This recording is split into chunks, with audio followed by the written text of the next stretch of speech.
What's going on, kids? It is The Drive. No Brian Wilson today. Matt Murphy in for Brian. 3:06. It is 3:06. It is December 28th. It's a Thursday.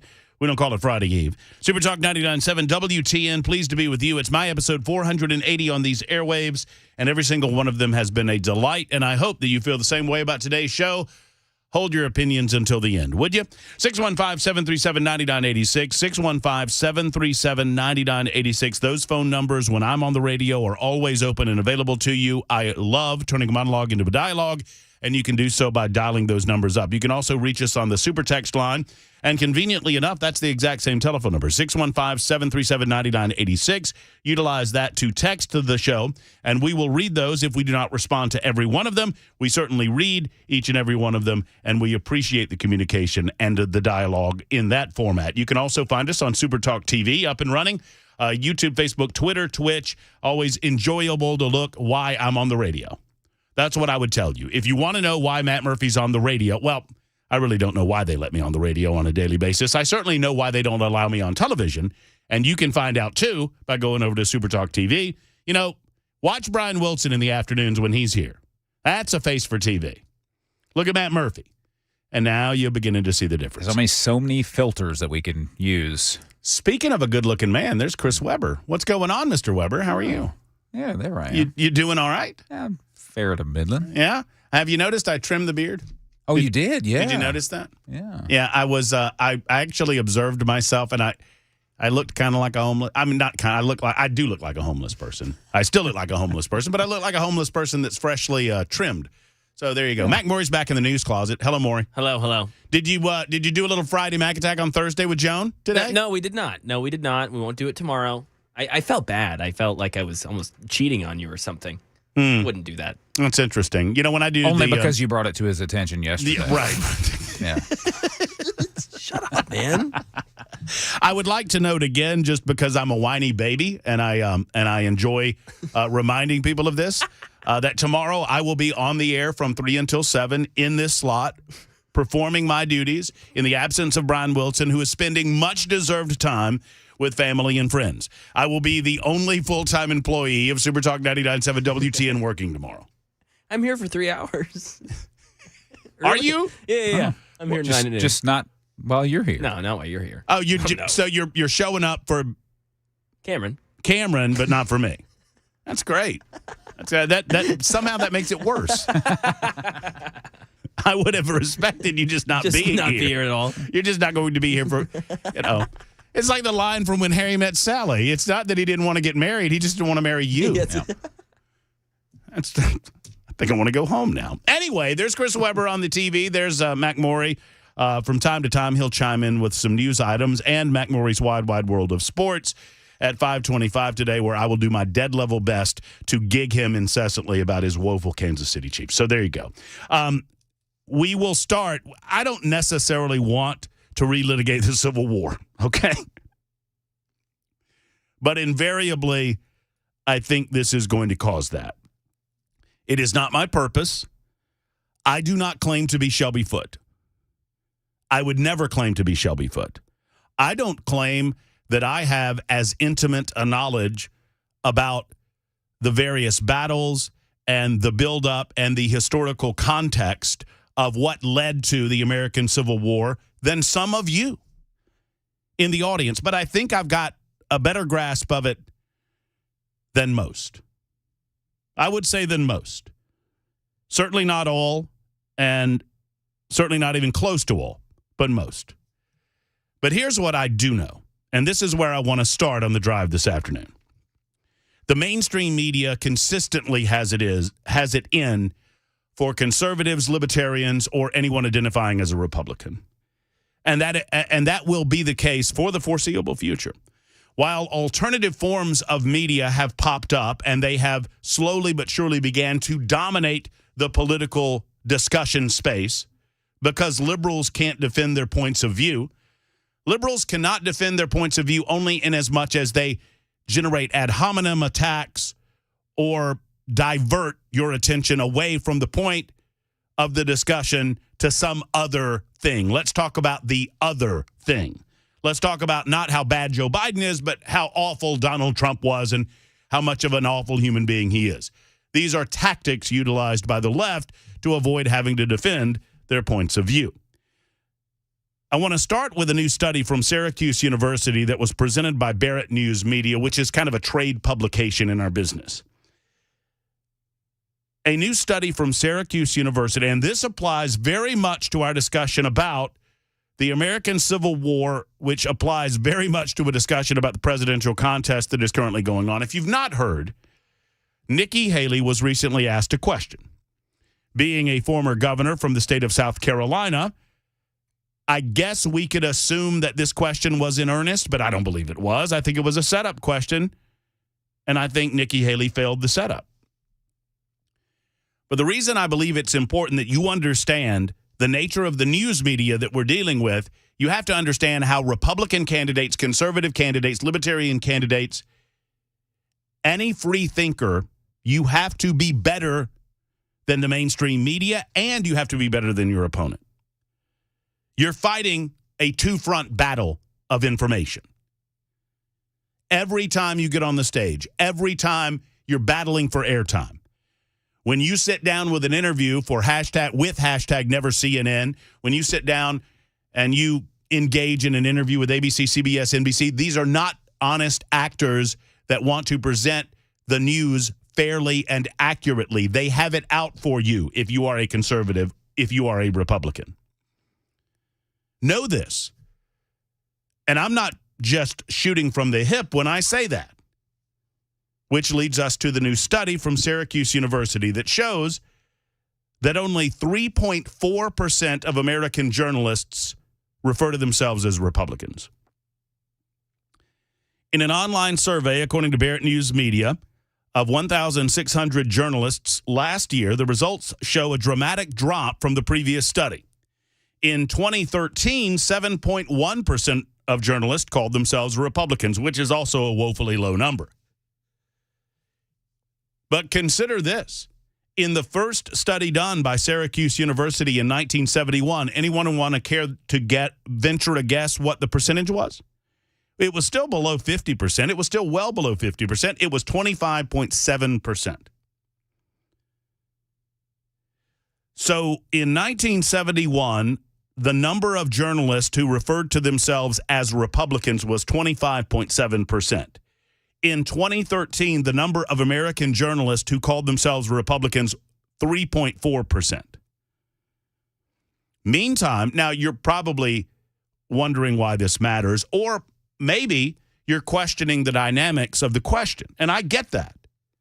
Well, perhaps, Matt, that these journalists, because they really believe in what they're doing, they don't want to identify as a Republican or a Democrat. They are calling balls and strikes. They're objectively telling the truth, and they don't identify as Republicans. They don't identify as Democrats. They're American journalists. Well, I might agree with you, except for this. While the figure went down from 7.1% in 2013 to 3.4% in 2023, the number of journalists calling themselves Democrats went up. Went from 28.1% to 36.4% since the last study was conducted in 2013. Those who called themselves independents grew slightly from 50.2% of journalists in 2013 to 51.7% in 2022. I would suggest to you that a vast majority, and I don't have any data to back this up, it is my inclination based on my wisdom, which comes from years of experience doing this job, that of the 50% of those journalists calling themselves independents, I would guarantee you that the vast majority of them are leftists. A Gallup poll earlier this year revealed that 58% of Democrats and 29% of independents have either a great deal or a fair amount of trust in the media. However, only 11% of Republicans responded similarly. It is with this in mind that I turn to what happened to Nikki Haley the other day. Understand, anytime you're dealing with what we would classically define as legacy or mainstream media, I call them the MSM. You're fighting an uphill battle. The mainstream media may not have asked this question of Nikki Haley. It apparently came from a quote-unquote voter, whatever that means. I believe it was a setup, and I think ultimately We'll find out a little more about this questioner, and it will be determined that it was a setup question by someone who has no inclination to vote for Nikki Haley whatsoever. But what the media does with the moment in question is what it's all about, man. And because this was a conservative who stepped in it, there's no question that Nikki Haley stepped in it, and we'll talk about that a little more.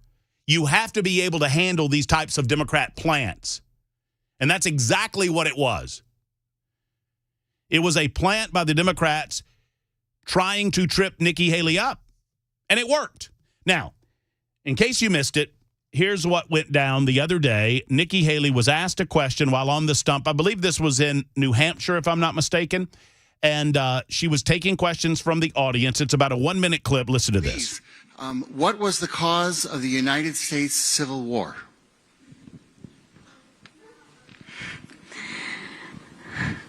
Well, don't come with an easy question or anything. I mean, I think the cause of the Civil War was basically how government was going to run, the freedoms and what people could and couldn't do. What do you think the cause of the Civil War was? I'm sorry? Okay, so I'm going to pause it right there. Nikki Haley feels like she's being trapped. And that's probably because she is. And she fell for the trap. Nikki Haley answered the question indirectly and poorly, and recognizing that she was pushed into a corner, she tried to push it back out to the individual questioner. What do you think it was? To which the individual off mic says, I'm not running for president of the United States, which indicates to me that this was a plant. This is not a person considering to vote for Nikki Haley. This is a Democrat plant attempting to embarrass Nikki Haley, and sadly it worked. I'm sorry? I'm not running for president. I want to see your view on the cause of the Civil War. I mean, I think it always comes down to the role of government. We need to have capitalism. We need to have economic freedom. We need to make sure that we do all things so that individuals have the liberties so that they can have freedom of speech, freedom of religion, freedom to do or be anything they want to be without government getting in the way. Thank you. And in the year 2023, it's astonishing to me that you answer that question without mentioning the word slavery. What do you want me to say about slavery? Next question. All right, so there's Nikki Haley sounding, well, poor. Here's what I typed up, and this was not something that I pre-thought out. I saw the clip, and this is what I typed up on social media. The answer to the question that you're looking for, Nikki Haley, is simple. This would have been my answer to the question. And it's not that difficult to come up with this off the top of your head, because I did it. And if a dunderhead on the radio can do it, I guarantee you a presidential candidate ought to be able to do it. The Civil War was about states' rights.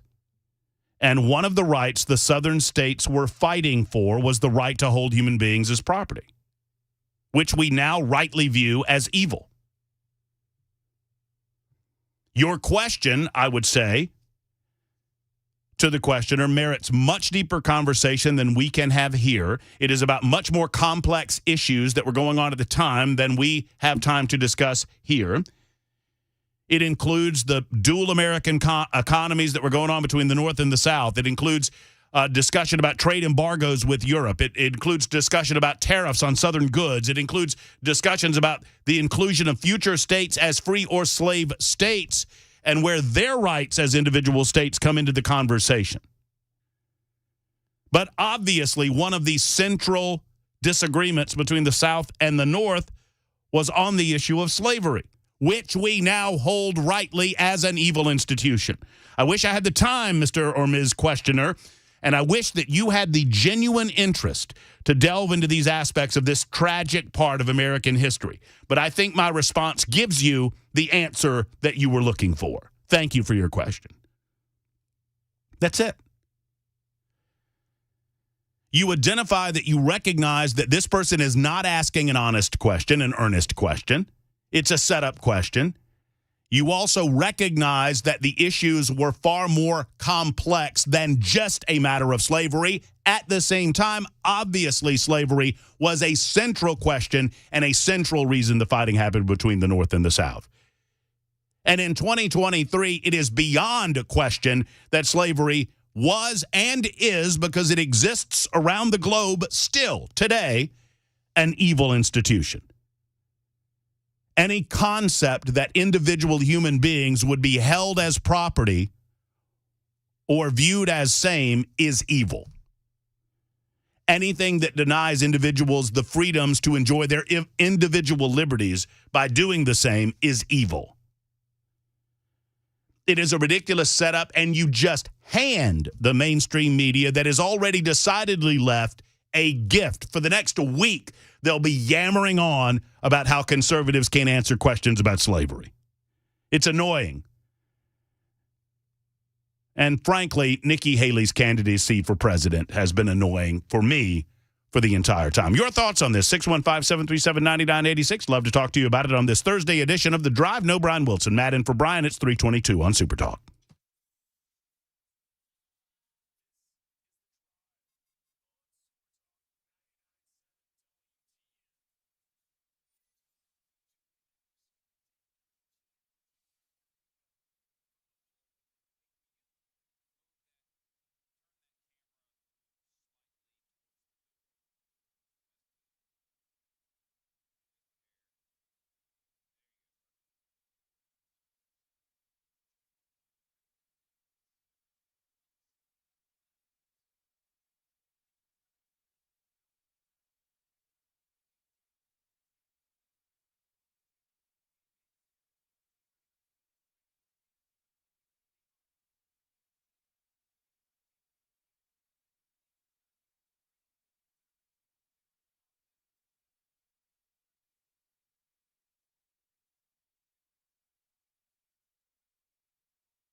Mount Juliet police on the lookout for a man who may have pulled a gun on another person and ran away. A big fentanyl bust and Border Patrol apprehensions at a record high this month. Those stories, 3:30, Super Talk 99.7 WTN. Thank you much, Mr. Morey. It is 324, Super Talk 99.7 WTN. Up and running, lumbering under our own weight this afternoon on The Drive.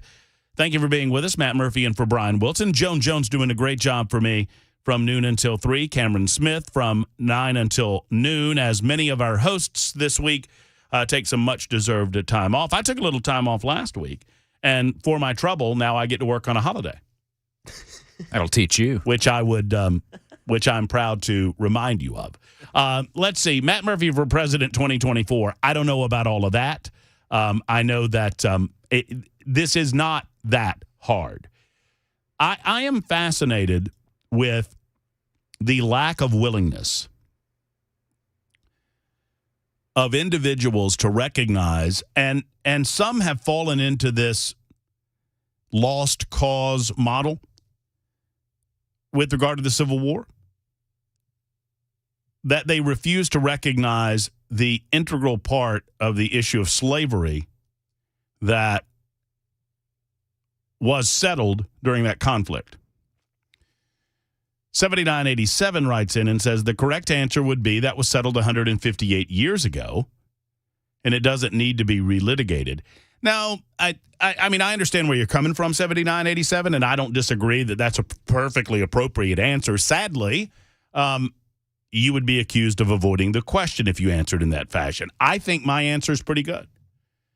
And it is obviously the Civil War was about what role the federal government had in determining what the states could and could not do of their own volition per the 10th Amendment to the Constitution of the United States. Secondarily, and this does not get discussed in the South enough, The southern states were, quote, for states' rights only in as much as they get to determine what states do if they are admitted to the Union. And that was a major sticking point leading up to the Civil War.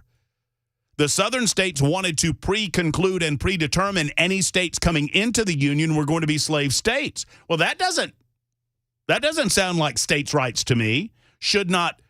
I mean, even if you forget that the evil nature of the institution of slavery, and no one is forgetting that in the modern era, obviously, I'm talking about the debate that went on then, doesn't sound like there was a lot of value from the southern states in states' rights in as much as they wanted to force admitted states to become slave states regardless of whether they wanted to or not. So the question is a lot deeper than the time constraints would allow Nikki Haley to give it. However, Nikki Haley failed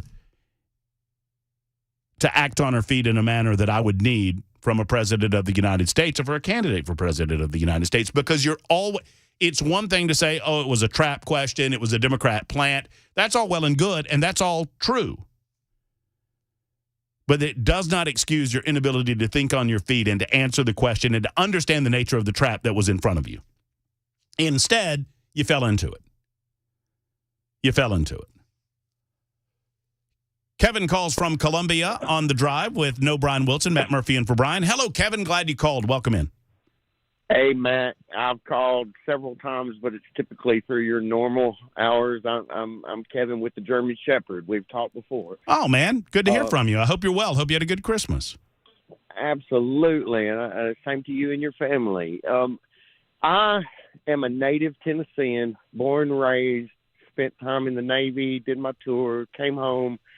And I'm a Generation Xer, but what we were taught in Tennessee public schools at the time was that the Civil War was about taxation and the North trying to strangle economically the Southern. Slavery became an issue after the proclamation from Lincoln, and it's still. I love how things kind of get whitewashed as we move forward, and it tries to kind of fit in. This is America history. Slavery is abhorrent. There is no way that you could convince anyone in this day and age that slavery is any way Christian. It's right. It's not. But where we are now is a direct relation to our history, and you have to respect, regardless of whether you like our history or not, this is what has brought us together as a nation. Well, I just want an appropriate and proper telling of history, and I think that we mistell the history of the Civil War on both sides. I think that there are many Southerners that want to ignore or excuse the institution of slavery in the South pre the Civil War. I think that Nikki Haley could have probably answered that a lot better. I'll be honest with you. I'm not. Trump had his 4 years. He's left his legacy. I'm 100% happy with where the Supreme Court is, and our Second Amendment right is secure for the rest of my life. I like the right-leaning conservative Supreme Court. That is the equalizer of a lot of things. What I don't like is this cancel culture to where we're trying to whitewash where we came from. And I agree with you. I think that an accurate telling of our history is needed. But at this point, I think, by the way, because I expect that I'll get some backlash over what I just said, Kevin, and your call is greatly appreciated, and I understand your concern that we are oversimplifying history to the point that you can't even understand it anymore. I don't want to confuse what I said about the desire to ignore the slavery component of the Civil War. Don't confuse that with a desire on my part to erase any elements of our history. I think it is a mistake to take down monuments. I think it is a mistake not to understand why the South felt so frustrated leading up to the Civil War that they were being ignored by the industrialized North, and post the war, why they felt like they were trampled on in their effort to repair what damage the war did to the Southern states. And part of that is why the lost cause became a thing. It's 3:31. Super Talk 99.7 WTN. Mac Morey's in the newsroom, and he's gathering headlines. He's with us now on Super Talk 99.7 WTN.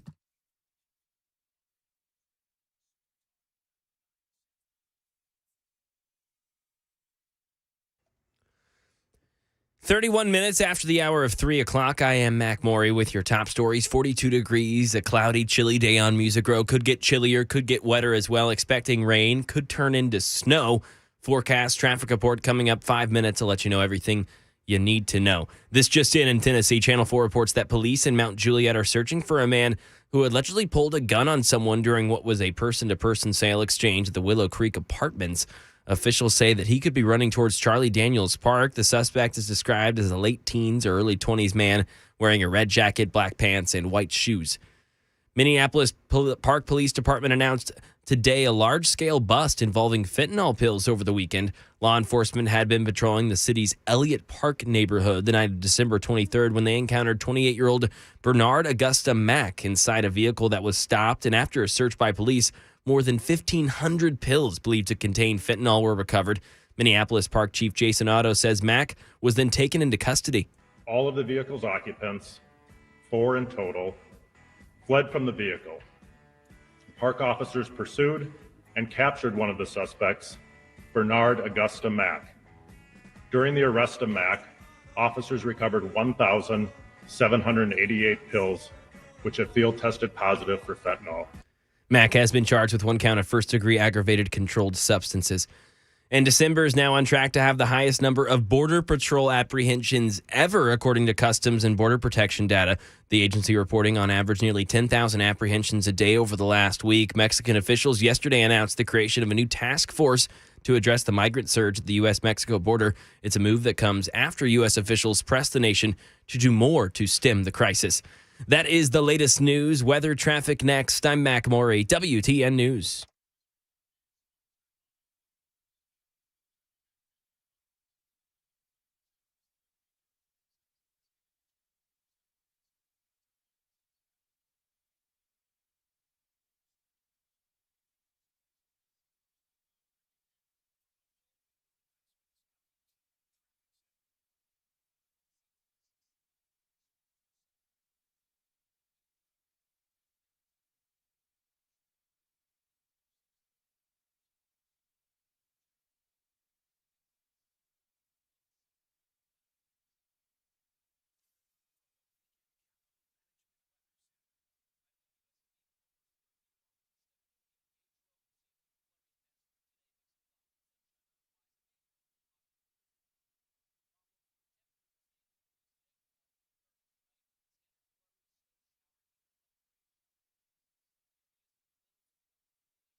Super Talk 99.7 WTN 337. Matt Murphy and you until 7 o'clock tonight. Glad you are with us. Information fueled and opinion driven on News Talk, Super Talk 99.7 WTN.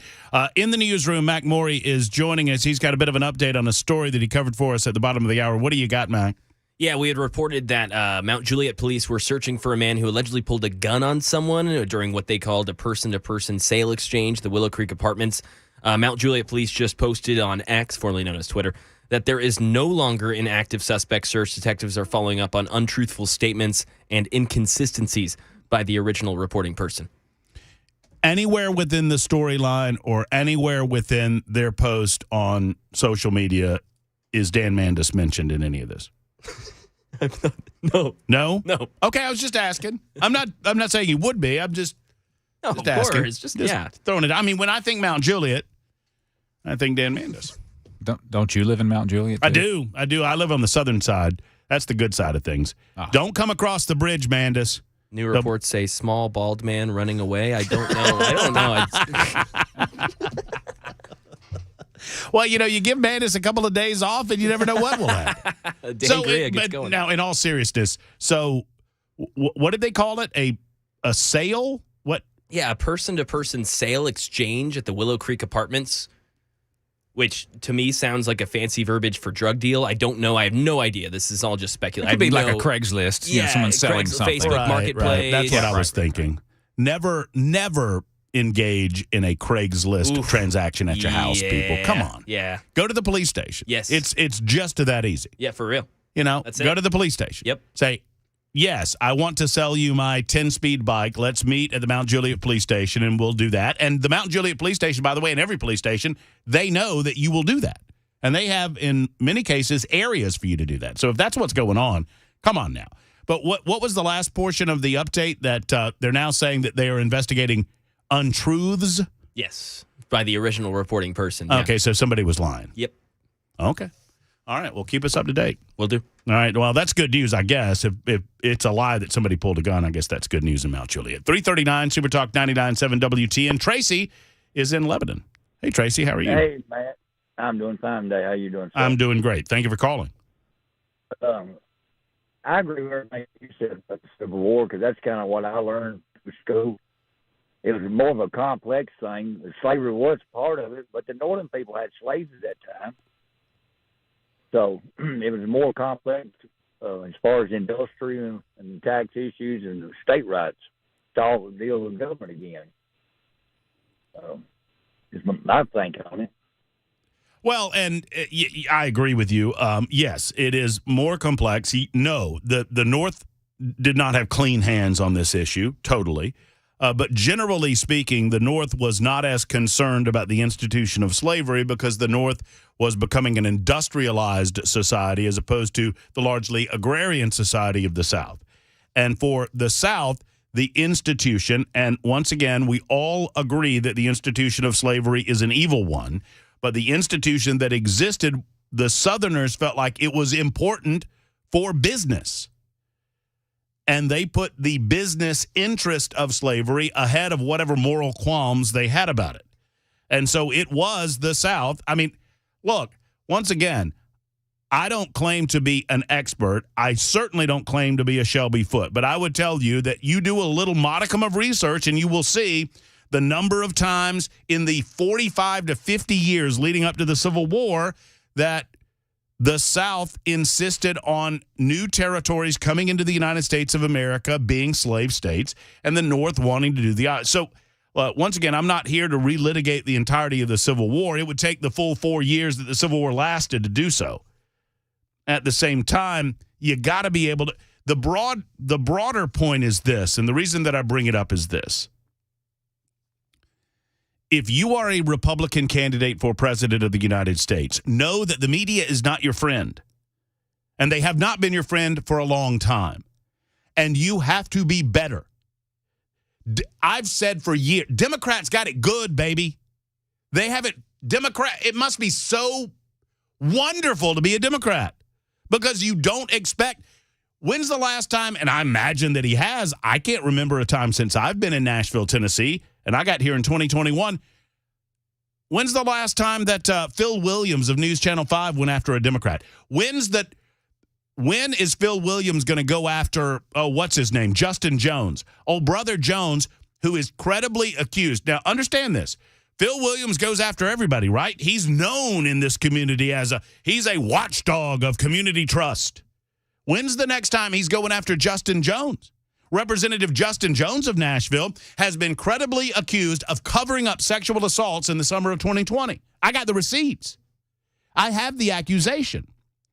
Now, what I've been told is that person was threatened to the point that they backed off their accusations publicly, but they still exist. That there were 2 separate sexual assaults that happened outside of the Tennessee Capitol in summer of 2020. And Justin Jones was made aware of those sexual assaults and covered them up because he did not want to lose focus on the plight of BLM. What? What about hashtag Me Too? Well, when are the Phil Williams of the world going to invest a little time and energy in going after that story? So the media does not have your back if you are a conservative. They do not adequately and fairly present information to the American people or the people of the state of Tennessee and allow them to make their own reasonable determination as to where they fall on the issues of the day. They put their thumb on the scale. They do it regularly. And if you are a public figure, you have to know that. And I guarantee you, liberals know it. Liberals know it. They know exactly what they can get away with. I recall during the Trump administration, Donald Trump, and it became such a regular occurrence, it was a recurring joke on my radio show in Birmingham, where Donald Trump would say something, and he would say something fairly outrageous, whatever it was. You know, Matt Murphy's awesome, whatever it might be. And, of course, the mainstream media, they have an inability to ding Trump because Trump has an immunity to these types of things and always has in his public service. And so the political left, these dunderheads, these snapperheads on CNN and other media outlets, they would run around and find any Republican that they could find and demand that those Republicans denounce. That was their big, do you denounce what Donald Trump has said? Do you denounce?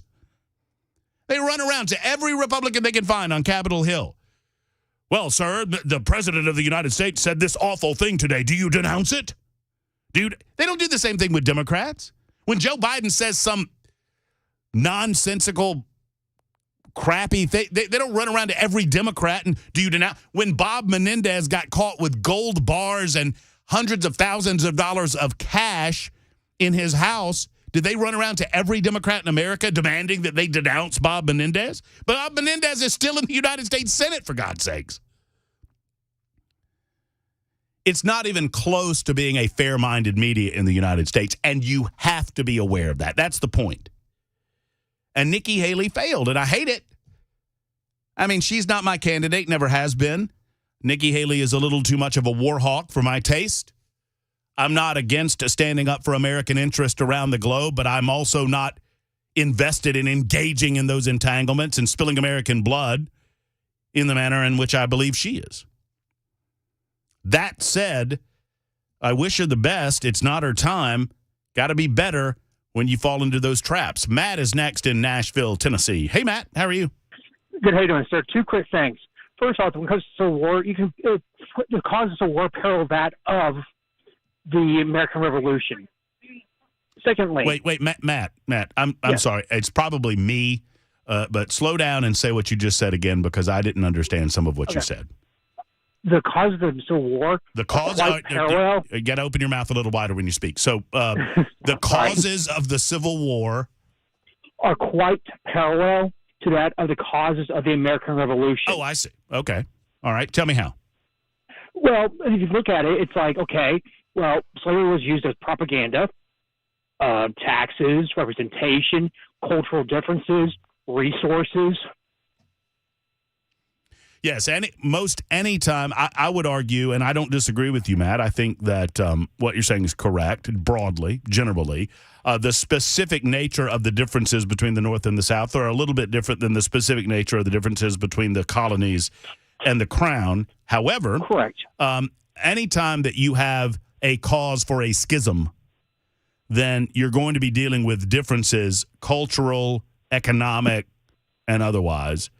And the South felt very oppressed by the North and felt as if they were not getting a fair-minded representation as to how they wanted to see the South move forward 1860 and beyond.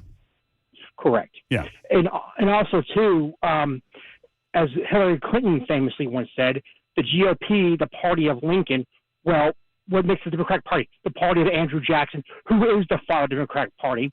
And when it comes to the KKK, they were founded in part to combat Reconstruction, which was instituted by the Republican Party.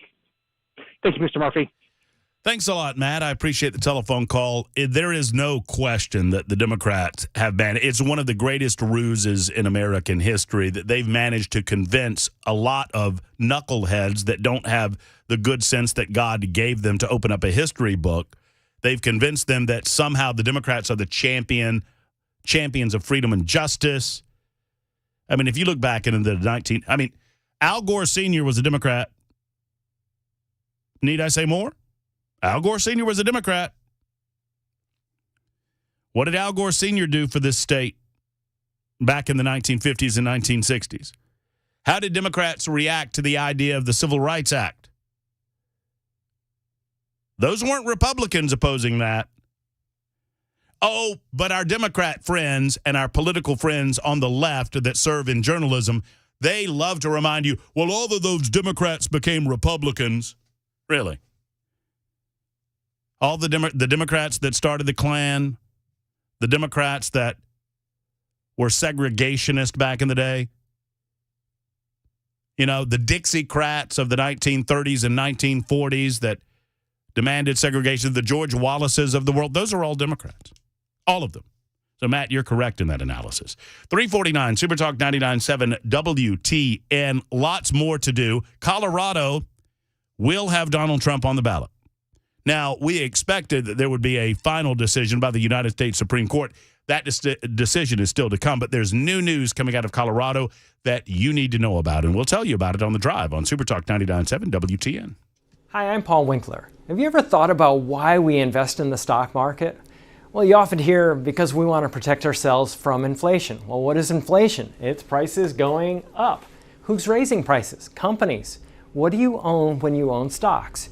You own the companies raising prices, so it helps protect us from that. The other thing is this. Think about the most successful people you know. They're typically business owners, and you get to be a business owner when you invest in the stock market. Now, if we think about the stock market, a lot of people worry about, well, what if the stock market drops and it never comes back? Well, this is another thing that I like to explain to people. If the stock market goes down and it never comes back, what does that mean? That means that earnings went down and they never came back up again. So earnings went down. If earnings go down, what else goes down? Taxes go down. If taxes go away, what else goes away? The government goes away. If the government goes away, the FDIC goes away. So think about it. Everything is built on the stock market. That's why I don't ever worry about the stock market going down. Everybody has the same goal in mind when stocks go down. Get it to come back up because we got to get earnings to come back up. Now, you have two things at your control to get earnings to come back up. One is sales. We can change what we're selling or sell more of whatever we have if we can. And if we can't do that, we can reduce our expenses. And that's exactly what companies do. You'll notice that they lay off people when things get bad, and hence that is why the stock market has recovered from every downturn throughout all of history. Now, if you want to learn more about our approach to investing in financial planning, go to paulwinkler.com and set up a free 15-minute phone call or call 615-851-1950.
More violence in Gaza, and it's not just coming from Hamas right now. A Murfreesboro City Council member, it's a unanimous vote to repeal a city's decency ordinance. We'll tell you what that detailed, and some crime in Tennessee at a mall. 4 o'clock, Super Talk 99.7 WTN. Thank you much, Mr. Morey. It's 3:53 right now. Super Talk 99.7 WTN, cruising through a Thursday edition of The Drive. Matt Murphy in for Brian Wilson. Thank you for being with us. New news in the state of Colorado regarding whether or not Donald Trump will make an appearance on the ballot. We'll get into that in just a moment. Right now, it's Lindsay's turn out of Pleasant Shade. Hello, Lindsay, and a good afternoon to you. Good afternoon, Matt. I'm glad you're on the drive. Well, thank you. I hope I'm not clacketing again. No, you sound great, Lindsay. What's on your mind? Well, I just wanted to say you've been doing a good job on Red Eye Radio. Well, you're very kind, Lindsay. I've been enjoying it. I'm getting possessive of you guys. I'm like, wait a minute, he's mine. No. Yeah, when it's funny. Mandis was doing Red Eye, I would fall asleep listening to Mandis, and then I wake up and Mandis is still talking. You guys got to all get back on schedule next week. You hear me, Mackie? It's Mackie Morey. Mackie Morey, you hear Lindsay? Hello, Lindsay. Got to get back on schedule next week, bud. You're messing up my schedule completely, guys. Come on, Morey. Get with the program, It's always pal. my fault. Yeah, it's his fault, Lindsay.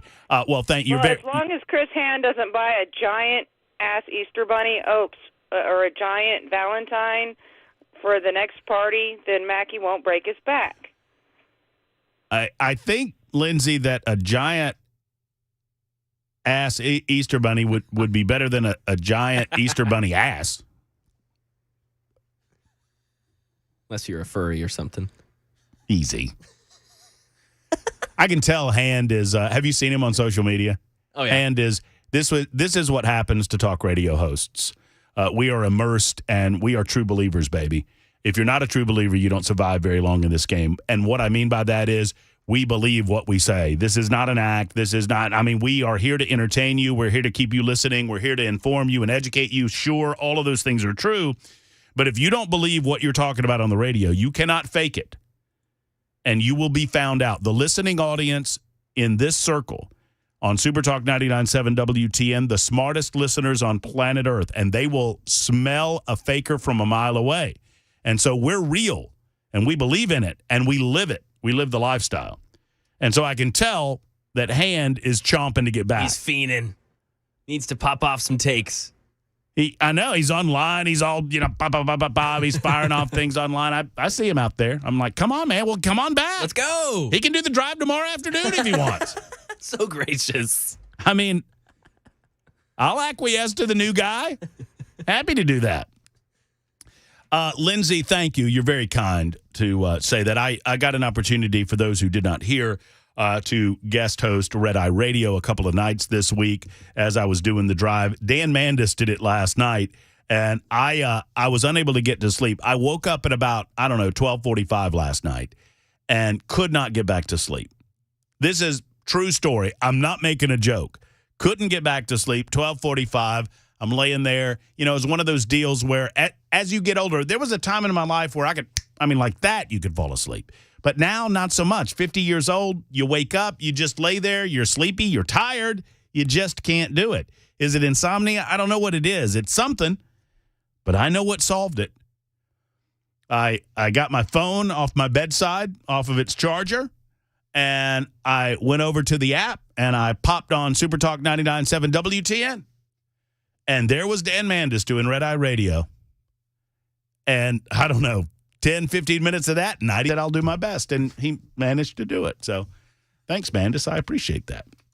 All right, just putting this issue to bed on the Nikki Haley front. You've got to be better than the Democrats.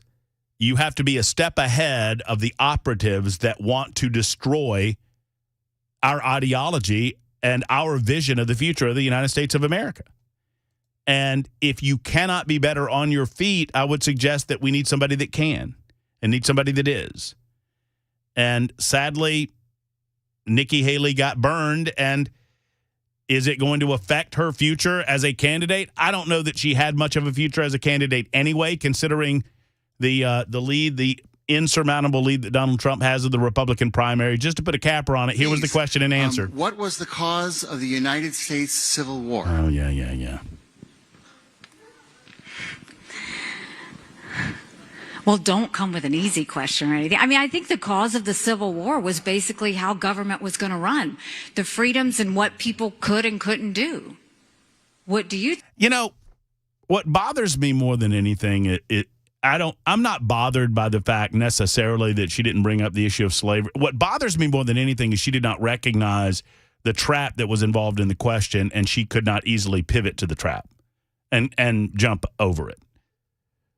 And that's something that maybe doesn't have a depth of knowledge that I'm looking for with regard to the history of the United States of America when it comes to that portion of our past. That's all that is. 1 down, 3 to go on the drive with no Brian Wilson. Matt Murphy in for Brian. When we return, there is a new development in the state of Colorado involving who will and will not be on the ballot. We'll tell you about it coming up in just a moment. Take your telephone calls on said same. 615-737-9986. Calls or text. It's Super Talk 99.7 WTN. Time for news.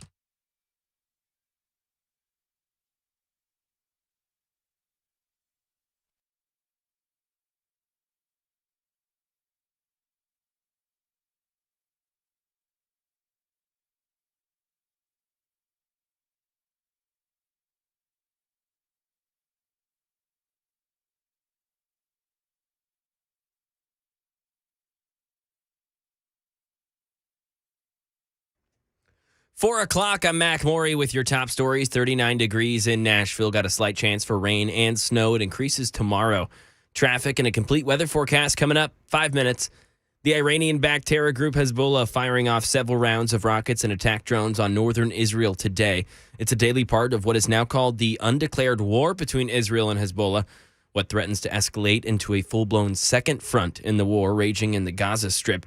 Meanwhile, there in Gaza, at least 50 Palestinians killed in airstrikes in the center and south. 1.8 million Gazans, or 80% of the enclave, displaced by the war. Some on the move again now. Jordana Miller reports from Jerusalem. Tens of thousands of Palestinians fleeing central Gaza as the Israeli army expands its war against Hamas. Gazans heading south, but the safety they seek remains elusive. They're finding shelters with no room, little food and water, and the sound of explosions from IDF airstrikes still all around them. No true safe zones exist in this war that has already claimed the lives of over 13,000 women and children. And over 80,000 Israelis have evacuated their homes in the north, and it's unclear when they will return. Right now in Tennessee, Murfreesboro City Council members unanimously voted to repeal the city's decency ordinance last week after previously amending the LGBTQ plus wording. The original ordinance stated it would ban, quote, indecent exposure, public indecency, lewd behavior, nudity, or sexual conduct, noting that sexual conduct included homosexuality.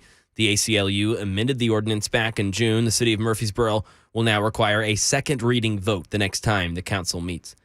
And about 500,000 individual parts go into the 737 MAX jetliner. A single nut and bolt assembly has Boeing sending out an advisory to carriers that have bought the plane, as we hear from Jim Ryan. An unnamed foreign airline contacted Boeing after a mechanic found that a bolt in the vertical tail assembly of a 737 MAX was missing. The company has reached out to the purchasers of newer models, urging them to do visual inspections of their planes to ensure that the bolt that helps control the rudder is in place. Back at its factory in Seattle, Boeing says it found an additional plane with a nut that wasn't properly tightened. That aircraft had not yet been delivered to a customer.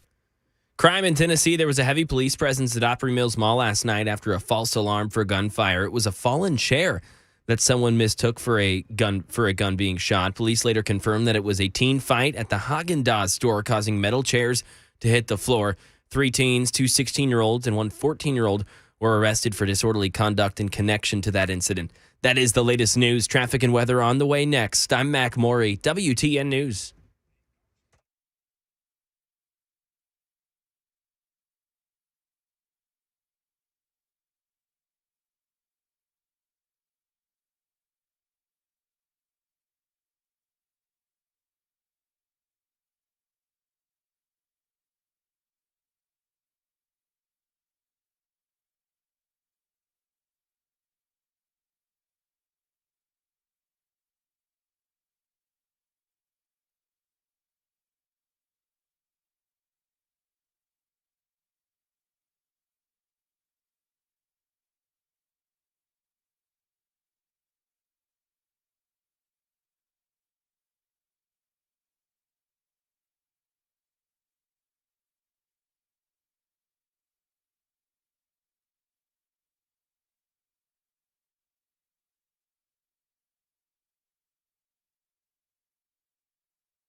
Yes, indeed. It's Super Talk 99.7 WTN. Matt Murphy and you, 406, almost 407. Good afternoon. Hope you're doing well. Cold, man.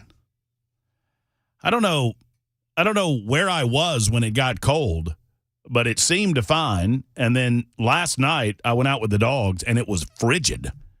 And then this morning, and now there's, according to Mac Morey in the newsroom, he has a line in some of our meteorologist friends over at our television partners, Channel 4, and I'm told that a foot of snow? Is that right? I like how they're trying to temper the snow predictions by saying there will be no accumulation. If there's any accumulation, it will be on the Cumberland Plateau, but there will be no accumulation. Never you fear. I hear snow, and like I said yesterday, I get to be 12 years old. What's the story back there in the newsroom there, Maury? You got a bead on when the snow comes? Well, it'll start tonight. We got a 20-ish% chance of rain that could then turn into snow, but then it's going to be cooler tomorrow, even during the day, closer to freezing, and it'll be raining throughout the day and into the night when it gets cooler. That's really tomorrow is when we got the chance to see some snowflakes and definitely some ice. Completely dissatisfied with that response. Chris Webber, do you have something better for me? All I can tell you is that I noticed there was some that the crews had been treating the interstates. That's what I want to hear. Yeah, that's what I want to hear. I can see that, where you can see the remnants of that brine. That tells me they're downplaying it, and it's really going to dump a bunch of snow on us. They just don't want us to freak out about it. I'm seeing reports. Get your sled out of the garage. That's what I'm seeing. Yeah, no question. Oh man, some of the great sledding hills around here. Come on. Yes. Oh, I look forward to it. I expect that we'll get some snow early in 2024, if not before. If not, I don't know. But I'm going to a football game. What's the forecast for Saturday? Give me one. Have you seen? Saturday is partly sunny, high of 48, low of 32, mostly clear. High of what? 48. Yeah. Being drugged in Nissan Stadium Saturday. Oh, yeah, you got the Music City Bowl. So tell me what I'm supposed to do with this, Weber, as a fellow Georgia man. Okay. So I got looked at like I ate a bug because we have friends coming up. Obviously, E is an Auburn fan. We don't hold that against her. No, that's all. It's fine. I mean, it's better than, the Crimson folk. Oh, is it, though? Yeah. I'm not sure. Well, they lose more. That's true. So when we found out that Auburn was coming to Nissan Stadium and I feel bad for TransPerfect, by the way. Does anybody else feel bad for this company? I have no idea what they do. What do they do? I looked it up last year because we wondered the same thing. Because it has not, sadly, because of all of the discussion in our culture nowadays about transphobia and trans this and trans that. It's a translation company, language service company. Oh, like Translate. Yeah. Oh, I see. TransPerfect, Translate, makes sense. Yeah. One would think if they're in the communication business that they might be in a boardroom somewhere deciding whether or not to change their name. I would. Can we make it translation? No, I had people asking me if TransPerfect had something to do with the trans community. Yeah. And no, it does not. That said, I was told that I'm going to this bowl game. So I'm a University of Georgia Bulldog fan, despite the fact that we're not in the playoffs this year, first time since 2020. I'm interested in our bowl game that's also happening on Saturday against FSU, if they can field a team. I don't think they're going to be. Man. Jeez. Golly. It's crazy. They're like on their fourth string quarterback or something. I don't know. I don't know what it is. Once again, no win situation like we were talking about yesterday. So we've got friends coming up. We've got tickets to go to the game. And I said, this is great. So here's what we'll do. We'll go to the game together. We'll park at the radio station, Uber over to the stadium. Then sometime around halftime, I'll leave, walk across the pedestrian bridge, go up Broadway to the Valentine, which is the Georgia bar in Nashville, Tennessee, and I'll watch the first half because the Georgia game starts about 2 hours after the Music City Bowl. So my idea was that I would leave, walk, go to the Valentine, and then when the game's over, guys, you guys can meet me on Broadway. We'll have a big time. And I was looked at like I ate a cockroach. Lead balloon, huh? It went nowhere. Yeah. Sounded like a pretty good idea. I thought it was a great plan. We've got friends that'll be there. You're occupied, I'm not leaving anyone alone. These folks are invested in the game too. You're invested in the game. I don't give a rip no offense, but who are they playing? They're playing a bunch of turtles, Chris. Oh, they're Maryland. playing the Maryland Terrapins. Okay. Fear the turtle. Fear the turtle. Who's going to win that game, Maury? You're the resident sports expert. Oh, man, that's a shot in the dark. Well, take one. For Erica, I'll go Auburn. You're very kind. But no, I was told that goes nowhere. Okay, in the meantime, we've got Nikki Haley attempting to clean up her Civil War remarks, at least that according to mainstream media and the leftist press. I have two examples of what I mean when I say the press is against you and you have to be better than this. One example involves Nikki Haley, and it's the response to what Nikki Haley is now doing with regard to the cleanup of all of this. The second example has to do with Donald Trump, Melania Trump, and a Christmas photo presented by the Trump family over the holidays from Mar-a-Lago. I'll get to that one secondarily. This is the headline from Politico. Haley blames a Democrat plant for Civil War question that tripped her up. I'll read you the Politico article. Now, once again, there's no question that Nikki Haley got tripped up, and Nikki Haley's not going to be president of the United States, I would suggest to you. Absent some unforeseen circumstances early on in 2024, Donald Trump is going to be the Republican nominee. And in my opinion, I think Donald Trump's going to be the next president of the United States, the 45th and 47th presidents of the United States. Here's the story about Nikki Haley. Hours after declining to do so, Nikki Haley said on Thursday morning she believed slavery was indeed the cause of the Civil War. She didn't decline to say anything about that, by the way. She just didn't mention it in her opening remarks. So they're already misleading the public that did not hear the remarks themselves. She suggested the person who asked her the question that night before was a Democrat plant. Well, two things on this track. I mean, of course, the Civil War was about slavery. We know that. That's the easy part of it. The former South Carolina governor told the Pulse of New Hampshire News Talk Radio Network. What I was saying was, what does it mean to us today? What does it mean to us about freedom? What was that all about? Or rather, that's what that was all about. It was about individual freedom, Haley said. It was about economic freedom. It was about individual rights. Our goal is to make sure, no, we never go back to the stain of slavery. Okay, I have a theory that I call the Nixon Doctrine, and it goes like this, that it's not so much what you do, it's what you do after what you do to cover up what you did that gets you in the most trouble. And it feels like Nikki Haley is somewhat digging of a hole at this stage. Here's how Nikki Haley initially answered the question. Just one more time real quick to make sure everybody hears it. Well, don't come with an easy question or anything. I mean, I think the cause of the Civil War was basically how government was going to run, the freedoms and what people could and couldn't do. What do you think the cause of the Civil War was? How government's going to run, the freedoms as to what we could or couldn't do. What do you think the Civil War was about? Then she went on to say, after the guy says nothing. I'm sorry? I'm not running for president. See, this is the trap that he lays. He's not going to answer anything. He's not going to lead her. He doesn't want her to say. I think it always comes down to the role of government. We need to have capitalism. We need to have economic freedom. We need to make sure that we do all things so that individuals have the liberties so that they can have freedom of speech, freedom of religion, freedom to do or be anything they want to be without government getting in the way. It doesn't really say anything about the Civil War. I mean, that's just a generic.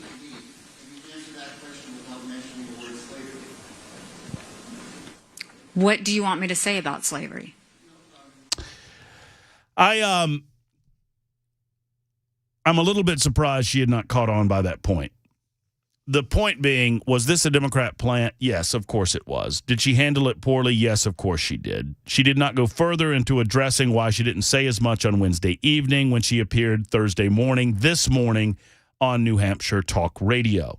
Instead, she posited that she had been set up, which I think is true.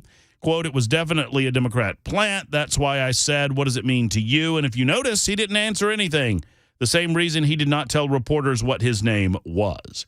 Haley's comments came the morning after she was asked specifically what she thought the cause of the Civil War was, to which she responded that it was how government was going to run that sparked the deadliest war in U.S. history. So there's how the media is going to respond to this, and you gave them a gift for the next week. They'll run with these stories that Nikki Haley was unable to respond to this, and it's a major slip-up in her political campaign. But Nikki Haley, while many have been telling us that Nikki Haley is on the move, I've not seen the movement in the polls that some would suggest. Now, is she beating Ron DeSantis in some polls? Yeah. That means she's still 40 points or whatever behind Donald Trump.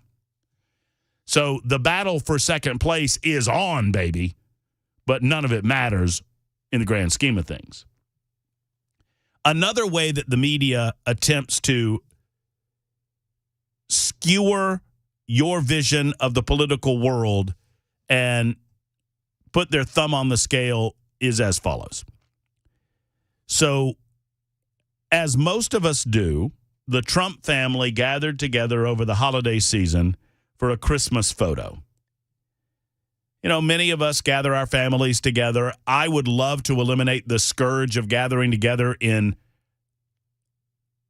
pajamas. Have you noticed this? That family members put on matching sets of PJs and they get in their little in front of the Christmas tree and they take a picture and they send it out. And I just want to believe that all of the husbands that are involved in this matching PJ nonsense are forced to do so by their wives under threat of some sort of retribution. I'm going to choose to believe that. I'm talking to you, Jody Barrett. I'm picking on Jody because Representative Jody Barrett sent me a photo of himself in matching PJs with his family. But anyway, so there was a nice little Christmas photo that went out with the Trumps. And there's Donald, and there's Donald Jr., and there are spouses and whatnot. And absent from the photo was Melania, which led to an unhinged mainstream media going after Donald Trump and the Trump family, asking the question on everyone's lips, where's Melania? What happened to Melania? Why is Melania not in the photograph? Melania's left Donald Trump, the suggestion was. So Melania Trump became the undesired subject of numerous hit pieces over the holiday season for missing the Trump family Christmas photo. Speculation began to run rampant amongst these media outlets, many of which you don't see because, nobody goes to them by and large, but I report so you can decide.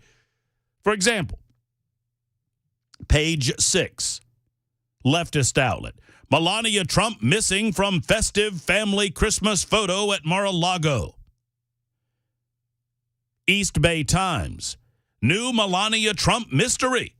She skips family photo that features Barron, Ivanka, and her own dad. The Daily Mail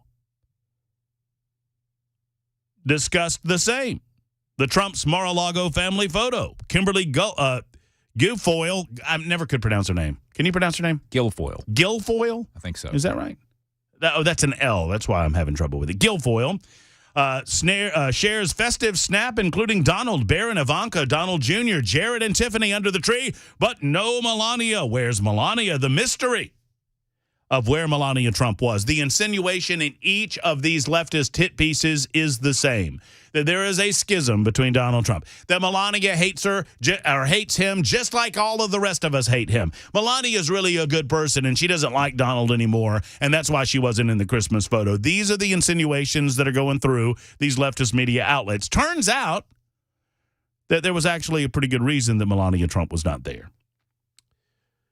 Sadly, Melania Trump was looking after her mother, who is 78 years old and in ill, if not grave health.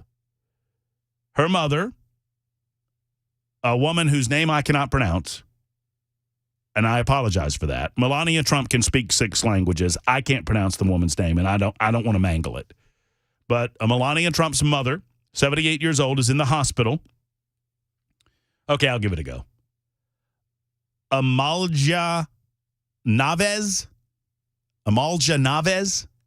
That's what I'm going with.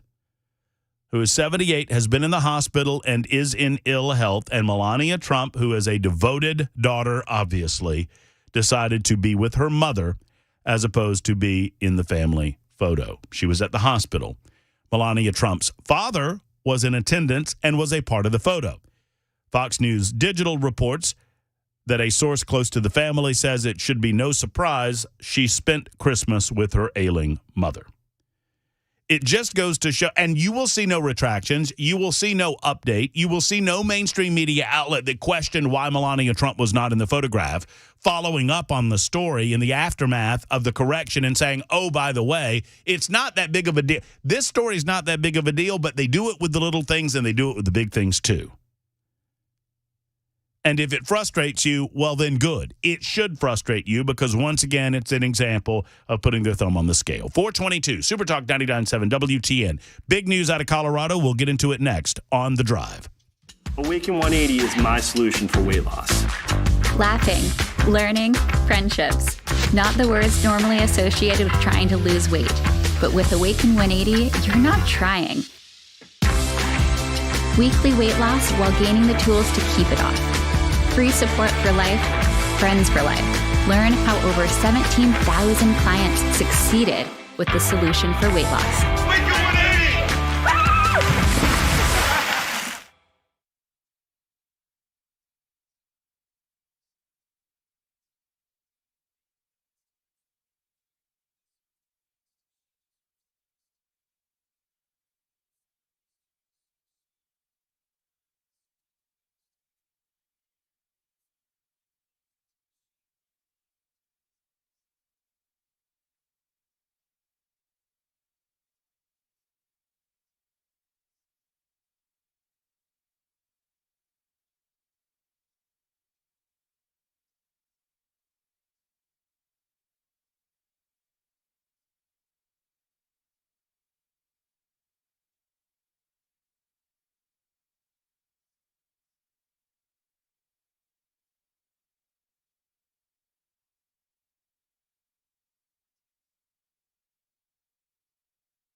Record high of apprehensions at the southern border, gas prices to stay on the decline, and today's money news. Those stories, 4:30 Super Talk 99.7 WTN. Cannot wait for that. An hour from now, we'll also delve into the wide world of sports with Mac Morey on The Drive on Super Talk 99.7 WTN. Matt Murphy in for Brian Wilson, who's off this week. He's back in 2024 in just several days, as a matter of fact. Our telephone lines are up and available, 615-737-9986. If you'd like to super text us, you may do that as well, and I look at every single one of those. If I don't respond to you, then I apologize. There are a lot that are coming in, and calls coming in. Scott's, a matter of fact, is calling from Nashville. Hey, Scott, glad you called. Good afternoon. How you doing today? I'm wonderful, Scott. I hope you are. Yes, there was.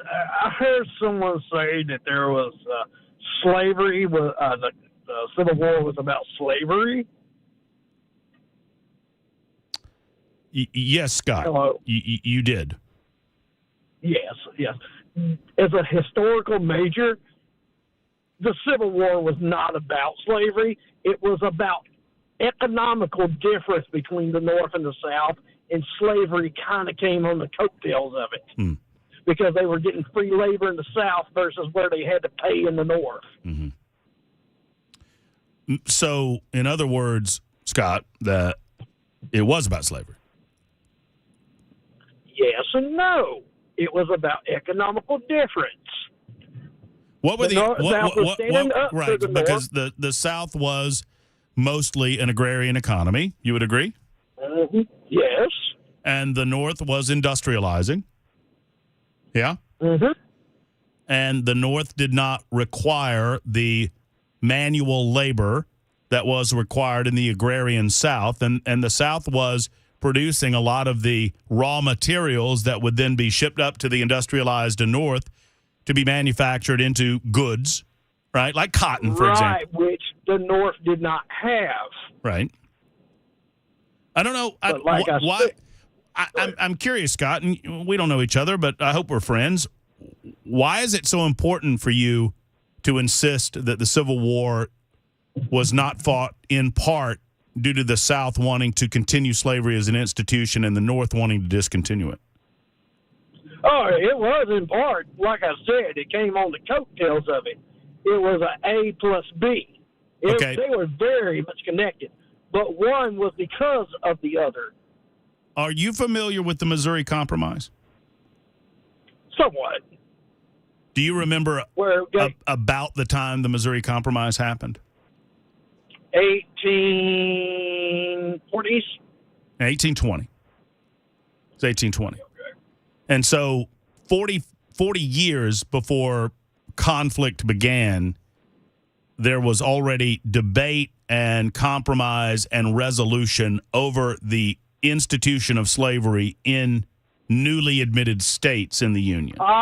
Whether they would be a free state or a slave state. Right. Yes. Right. Yeah. And this was about representation in the halls of Congress and not wanting to tip the balance of representation to the point that the slave states or the free states had more power and representation in Washington, D.C. Yes, that is one of them, yes. Okay, so I don't know where we're disagreeing then.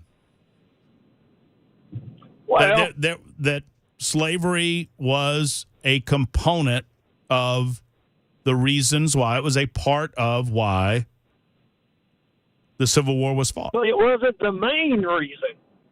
What was the main reason, Scott? Like I said, economical. Scott, I feel like we're talking in circles. The Southern economy depended on, or at least according to those who lived at the time, the Southern economy depended on the institution of slavery. That was the belief on the part of the Southerners. Yes.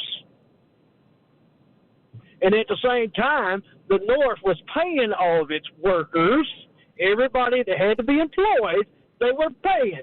The South, on the other hand, was not paying no one because of slavery. The Civil War was about states' rights, and one of the rights that the Southern states insisted on was the right to hold human beings as property. I believe it might have been something in one of the states that said something about when it came about for the when they were declared to separate from the U.S. It might have been. Scott, was slavery an evil institution? Well, which way? The United States slavery or slavery across? No, slavery generally. Is slavery an evil? Slavery goes on right now in the world, right? I mean, we know yes, that it does. Right. Is slavery an evil institution? Okay, there's two types of slavery. There's slavery where you are committed to it under none of your own doing, and then there's slavery where you pay to be bought. Servitude. What? There's two types of slavery. There's one slavery where you're forced to become a slave, where you have no say-so. And there's another type of slavery where you go into someone's house because you're poor and ask to be part of their house. Two types of slavery. Well, I guess we learn something new every day, Scott. Thank you. I'm going to suspend the conversation for two reasons. One, it's news time. Two, I don't think we're going anywhere with it. It's 4:32 on Super Talk.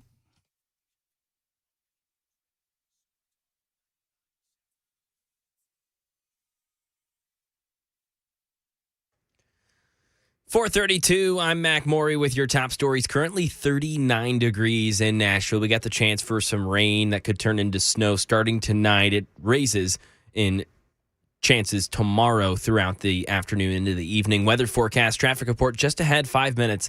The U.S. Border Patrol reports the number of migrants they're stopping from Mexico has declined this past week, but the apprehensions still close to record highs. Andy Field. The number of migrants stopped at the border this week dropped by nearly 4,000 people from a high of 11,000 last week. But the Border Patrol says the pace of suspected illegal migration is still historically high. And if the current number of detentions continue, it would mark the largest monthly total of detained migrants during President Biden's time in office.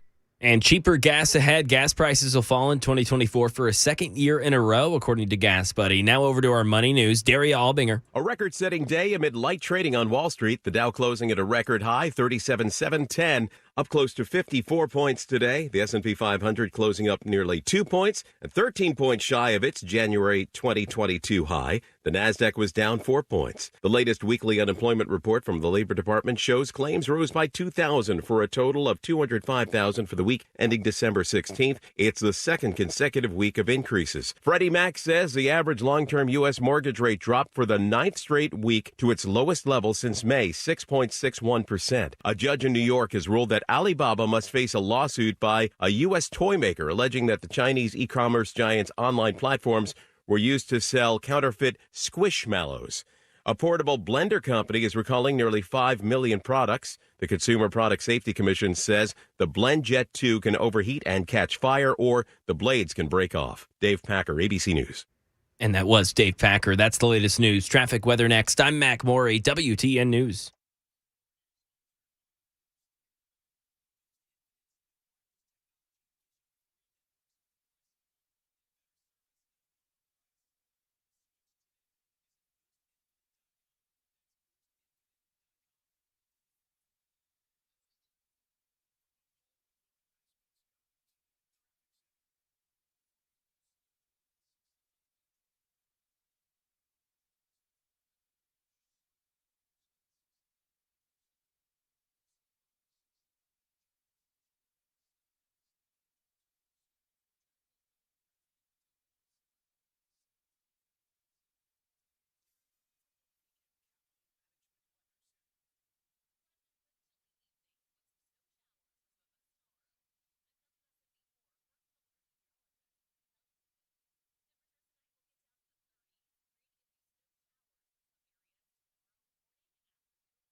Super Talk 99.7 WTN 438. We shall forevermore refer to it as Matt Murphy's what moment. Our conversation with Scott. Scott, thank you for the call. If you missed it, it was interesting. It was a double what, as a matter of fact, because Ann writes in and says, I just said out loud what? Right before you said what, I said what? It was a double what? I think I'm going to go have a Miller Lite after that one. Better than a Bud Light.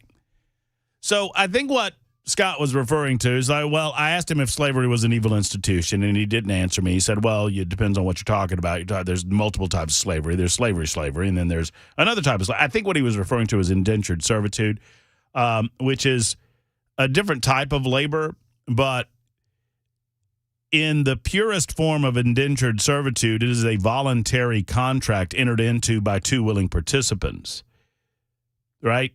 It's my understanding that the concept of indentured servitude was that I would agree to work for you for a period in time without a salary, and the contract calls for you to do something for me. That I'm indentured to you for a period of time without compensation or for debt repayment for something that you're doing for me. A lot of people that wanted to get to the United States of America entered into indentured servitude contracts, people of all walks of life, by the way, in order to gain passage to the Americas. So that's a slightly different thing than slavery. But, Scott, I appreciate the telephone call, and I appreciate the response being given on the super text line. I believe he was talking about indentured slavery. Yes, he was talking about indentured servitude, which is different than slavery. Did you catch the news? He said hold on a second. Just when people can't surprise me with their ignorance, I hear someone saying that people pay to be slaves. Matt's what is the best response ever? That guy needs to read a book. Well, no, I'm not going to slam on Scott. I think I do wish that he had a little bit more clarity with regard to concepts involving the beginning of the Civil War, which, once again, I don't necessarily have any desire to relitigate, except to say I am fascinated with the number of people that are desperate, and I don't understand why. It is not a reflection on you. I was born in Thompson, Georgia. I have lived all but about a year of my life in the South. I lived for about 9 months in Connecticut. And let me assure you, if you only have 9 months to live, I would encourage you to go move to Connecticut, because by the time the 9 months are up, you'll want to die. That said, I lived the beginnings of my life in Georgia, went to school in Georgia, college in Georgia, moved over to Alabama after the Connecticut stint for a brief period in time, lived there for 20-plus years, and now I live in the state of Tennessee. I am Southern-born and Southern-bred when I say to you, I am fascinated with the number of people that in 2023 want to try to diminish the role that slavery had in the build-up to the Civil War. Yes, it was about economics. Yes, it was about the differences between the two economies, the Southern economy and the Northern economy. The Northern economy being a far more industrialized economy, the Southern economy being primarily agrarian.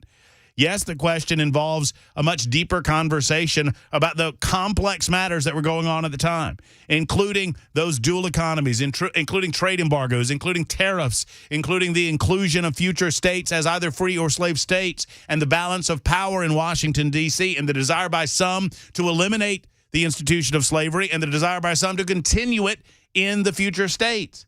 All of those things led to these cultural events, led to ultimately a schism that the South could no longer abide. But over the 25 years that I've been doing this, I am fascinated with the number of people that want to pretend that slavery didn't have anything to do with the Civil War. It was economic. What, folks?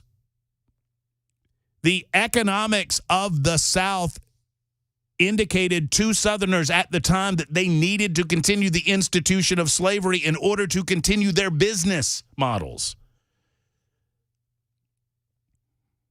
Now, once again, I'm not here to argue with you. I'm really not.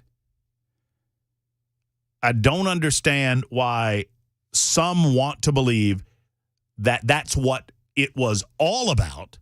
There's one side of this argument where some want to claim that slavery was the one and only issue that led to the impasse between the North and the South, which isn't true. And there's another side arguing that the institution had nothing to do with it, which is equally untrue. And I'm regularly fascinated with those two facets of the conversation. I admit that. Wayne is next in Nash. Hey, Wayne, how are you? Oh, I'm doing great. You just touched on several of the things that I was going to mention because where could we go from that previous conversation? It just amazes me. But from the very roots of our Constitution, our forefathers, we know that they struggled with the concept and the idea of slavery, of enslaved men, because it's written, and that's the reason why the Constitution was written in the manner it was, that a man is free. But so they wrestled with that for years, and then the culmination of things. But there was a documentary that was out a number of years ago called King Cotton, and it covered the economic portion between the North and the South, the industrial side of it, the agricultural side of it. But one of the things that the South was fighting so hard in Congress with and in our government with was, as you mentioned earlier, the tariffs and these fees and stuff, because cotton was the number one export out of the South to Europe. And the plantation owners, they were making bank on that. But since I said plantation owners, a lot of people don't realize that, and it's not taught in schools, that just how many black slave owners there were in the South at the time, in reference to slavery. And they also don't realize. Do you remember the movie North and South? I do. It was a mini. Yeah, Patrick Swayze was in it. It was a mini series, right? Right. I think so. Patrick Swayze and Kurt Russell, I think, were in it, and they were friends. And one lived in the North, one lived in the South, and it was rolling up into the. And if you remember, they had a conversation in there about the difference between one of them, the character that was playing the Northern guy. He was arguing about slavery being wrong, and and having people that you're using that way and stuff. But then the Southern character, I can't remember which Patrick or Kurt Russell, which one was which, but he says, your factories up there are no different, because basically you're holding people, because the factories in the North were using their own currency to pay their employees. Plus, they had really bad conditions and didn't pay them anything. And so, here you have these two sides arguing about who treats their people the worst. And that's one thing. And if you go back and you look at it, even in the South, a lot of the plantations, not all of them, and don't get me wrong, slavery is so wrong. One human should not own another human being and be allowed to abuse that human being or treat them like an animal. And that's where a lot of slavery was. But there were a lot of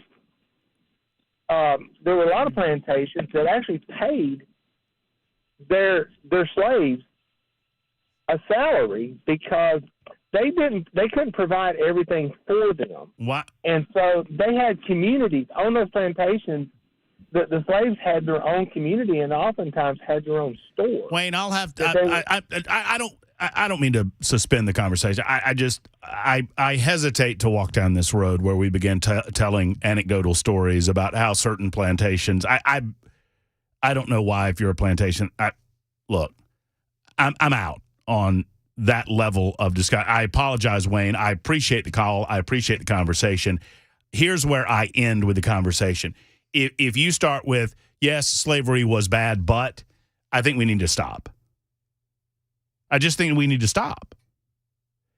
Well, but some slave owners really treated their... Shut up! Stop! I'm not saying you were saying that, Wayne. Just stop it. Considering human beings as property is wrong, whether you treat them well or not. Some people treat their cars really good. Some people don't treat their cars very good. That skeeves you out, me comparing a human being to an automobile. Just not do that. There's no need for it. And it is not, there is no personal assault on any of us at this point. None of us had anything to do with slavery. None of us had anything to do with slavery. And because your ancestors might have been involved in the institution that was accepted at the time, that doesn't make them horrible people, as some in modern society would suggest. And that's all we have to do with it. That's the only place we have to go with it, in my opinion. Daniel is next in Nashville. Hello, Daniel. Glad you called. Good afternoon.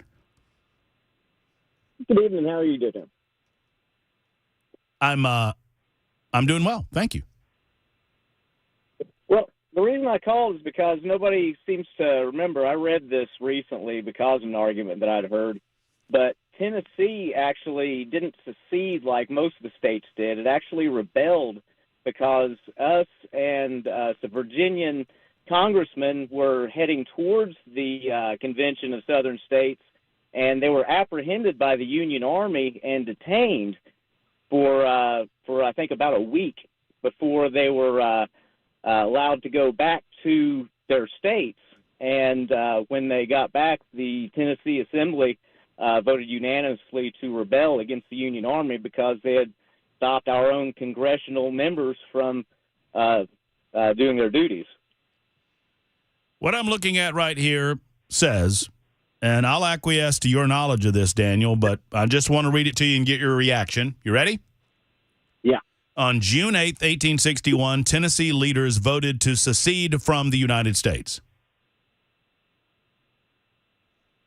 Yeah, that's, I guess, the take on it. Okay.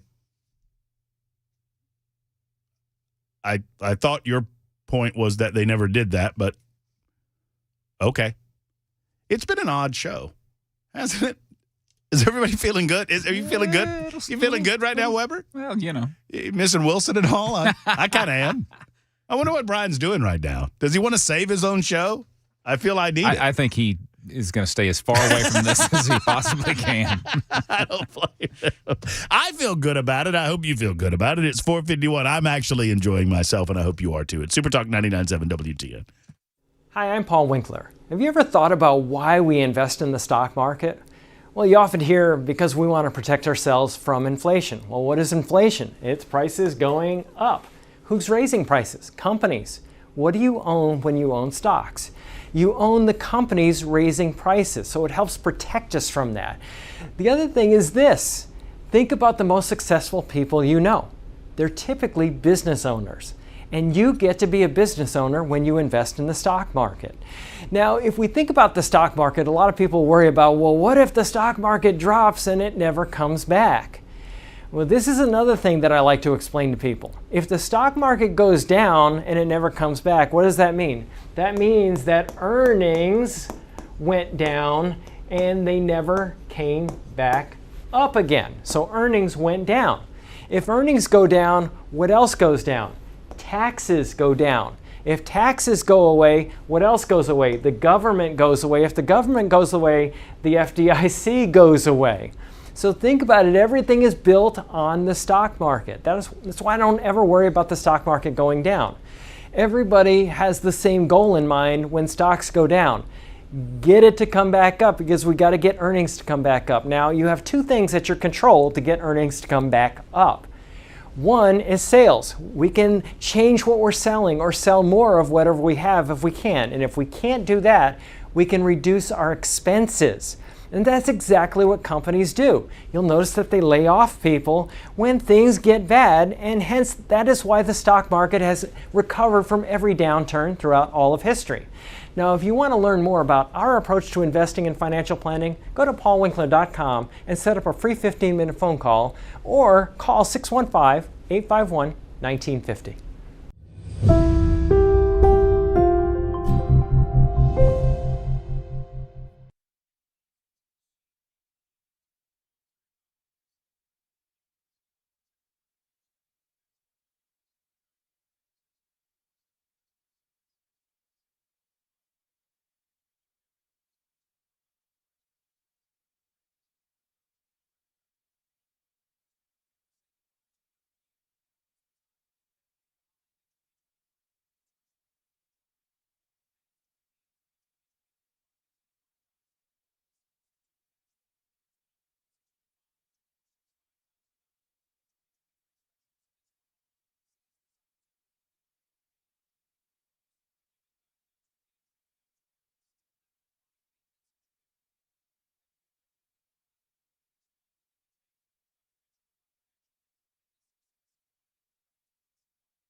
Another American hostage dead in Gaza, a homeless encampment closing in Tennessee or in the process of closing. The world population will tell you what direction that's headed, and crime at a Tennessee mall that just can't seem to shake that illegal activity. We'll tell you all about it top of the hour right here, Super Talk 99.7 WTN. Yeah, glad to hear. We had the report in the 6 o'clock hour, discussed it in the 6 o'clock hour, and had actually an individual who was on the scene giving us an eyewitness account as to what went down to the Opry Mills Mall. Thankful that it turned out that it was not gunfire. It was a physical altercation. I've seen the video of the issue that happened at the Haagen-Dazs shop where some youngsters, they looked to be fairly young, 4 or 5 of them got into a fight. They were throwing chairs. The throwing of the chairs and the clanking of the chairs on the tile floor made a sound that was similar enough to gunfire that caused people to believe that there were gunshots. I mean, we are on edge as a society, sadly, considering what's going on overseas. Some of the dynamics of what's going on here at home, the significant differences of opinion, ideological differences of opinion that we have at home. I think it's although we're going to move on from it in the 5 o'clock hour, I think it's apropos that we are discussing the dynamics of the Civil War, considering that some would suggest that America has not been as split as a country as we currently are since that conflict.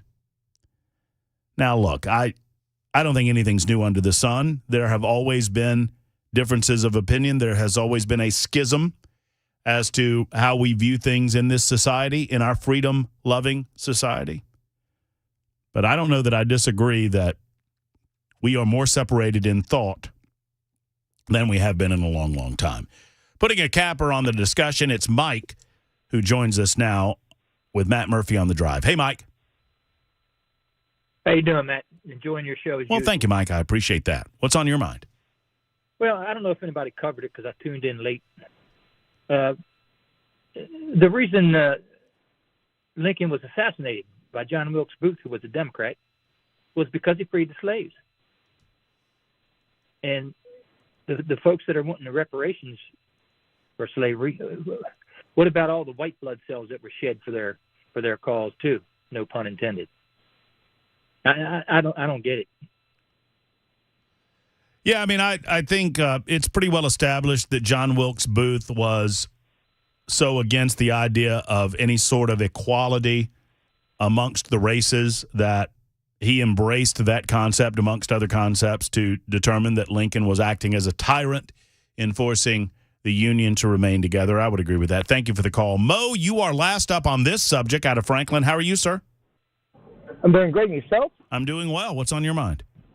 Yeah, I think Alexander Stephens, the vice president of the Confederacy, laid out exactly the primary cause of the war with this cornerstone speech, that being that the Negro is unequal to the white man and slavery is his subordinate natural state. Also, too, I thank you for bringing integrity to the conversation, because for so long in the South, we have not acknowledged the truth about what it was all about, and so much so that the downtown Confederate statue in Franklin refers to the Confederates as champions, despite losing both the battle and the war. So I really appreciate you bringing some integrity to the conversation, long overdue, 100 so plus years or more or so. But so thank you for doing that. Well, I don't know that I'm doing anything that's groundbreaking of any sort. I'm simply reflecting on the historical record and offering my opinion about it. That said, I fully understand why Southerners felt vilified in the aftermath of the war. I understand why they felt the need to offer tribute to their fathers and brothers and sons that lost their lives in that conflict. And I think it's important that we keep that history and make sure that we understand that history in context of said history. That said, that puts a capper on this. I've got the update on Colorado coming up in just a moment, plus your telephone calls on said same, 615-737-9986. It's The Drive. No Brian Wilson, Matt Murphy, and for Brian, it's time for news with Mac Morey in the News Closet on Super Talk 99.7 WTN.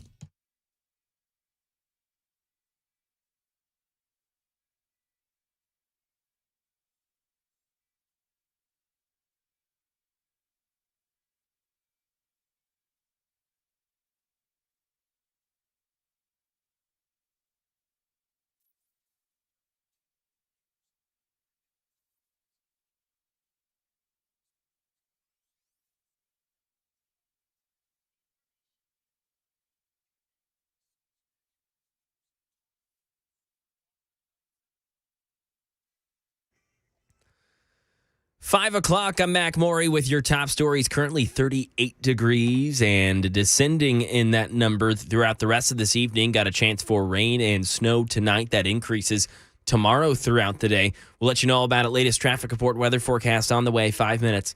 A second American now confirmed killed in the Hamas terror attack in Israel from October 7th. Kibbutz Niraz says 70-year-old Judy Weinstein was shot and killed along with her husband Gad Haggai that day. Their bodies believed to still be in Gaza. Meanwhile, there isn't much news about how negotiations are going to free the remaining hostages. Britt Clinette in Jerusalem. Discussions have been taking place. It's not clear whether that's been consistent, but what we have been seeing is protests every day by hostage families. They want the negotiations to go through. They're worried that negotiations did stall, but Prime Minister Netanyahu, he did meet with hostage families today, saying we are in contact even at this moment, but he said we just can't detail the status, but we are working to get them all back. And he's said that time and time again. Weinstein was a triple citizen of Israel, the United States, and Canada. Homelessness here in Tennessee. Fox 17 reporting that the Metro's new Department of Homeless Service will be closing a homeless camp in Hermitage. The encampment is off of Old Hickory Boulevard and has been growing exponentially for a while. The Office of Homeless Service says their upcoming housing surge is set for January of next year, and they're now going to the camp trying to help these people find homes that they can actually live in. Those living in the camp received notices of the intent to close it down. And typically, closing a camp like this could take 30 days. That window, however, could be extended because it could depend on things like missing documents among those who are calling this camp home. And the world population grew by 75 million people over the last year. That may sound like a lot, but it's one of the slowest rates in decades. Andy Field has details. The Census Bureau says the world population grew by just under 1% last year. And when January 1st arrives, experts say there will be just a little more than 4 births and 2 deaths across the globe every second. The U.S. population growth, just half the rest of the world, a little under 2 million people last year. And if that pace continues, this could be the slowest population growth decade in U.S. history. And the last slowest growth U.S. decade was just 7% during the Great Depression.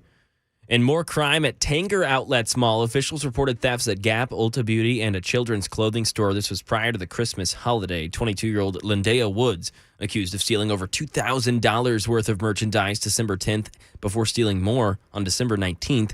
Thefts have been an ongoing issue at the outlet mall. Had opened late October. A woman was shot near Tanger on Christmas Eve. Woods remains jailed as of this morning. That is the latest news. Traffic and weather next. I'm Mac Maury, WTN News.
All right, just after 5 o'clock and a good afternoon. Welcome into The Drive. My name is Matt Murphy in for Brian Wilson this afternoon. Normally, you listen to me from noon until 3. At least I hope you do. If you're able, give us a listen. I understand some of you normally at work during that time, not able to hear me, but that's my normal time slot from noon until 3. Brian Wilson will be back coming up in the new year. I guess not Monday, but Tuesday he'll be back in the saddle from 3 until 7 on Super Talk 99.7 WTN. Until then, I will hopefully capably fill in for him today and tomorrow at least. Would love to hear from you, 615-737-9986, 615-737-WWTN. That's the telephone number to turn a monologue into a dialogue. Love having those discussions with you.